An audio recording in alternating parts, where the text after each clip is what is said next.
কোন পুরুষ মানুষ যদি কোনো বিটিয়াকে গোসল করা অবস্থায় দেখিয়া ফেলায় তাহলে তাহার সাথে তার শাদী হইতে হইবে। আপনার বেটিয়াকে তো আমি একা গোসল করতে দেখিনি, তিনজন একসাথে দেখেছি। তাহলে কি সর্দার আপনার বেটিয়াকে আমরা তিনজন একসাথে বিবাহ করব? पहले কে দেখেছে? ও দেখেছে। तू हमार बिटिया के शादी करार জন্য তৈয়ার হয়ে ले। এই ওকে ধরিয়ে নিয়ে আয়।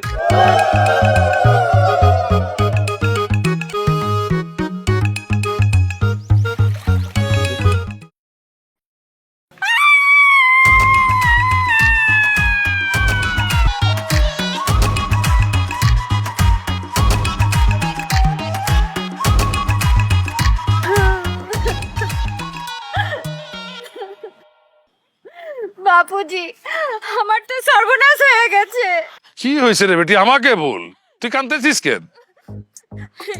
এই বিন্দেশি মানুষটা আমি গোসল করার সময় দেখে আসছি। কি? আমরাও দেখেছি সর্দার। সর্দার, সর্দার শুনছেন আপনি?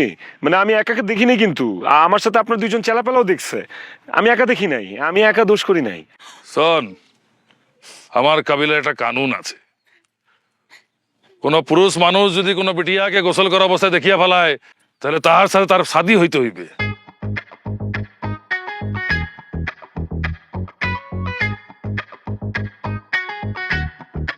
কিন্তু সর্দার, এখানে তো একটা ঝামেলা আছে।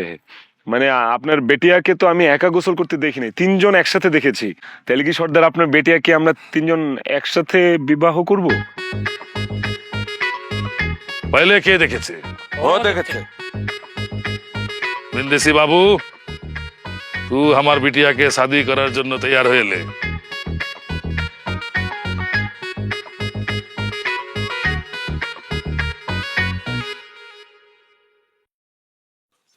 এই ওকে ধরিয়ে নিয়ে আয়, ওকে শাদীর জন্য তৈরি কর যা।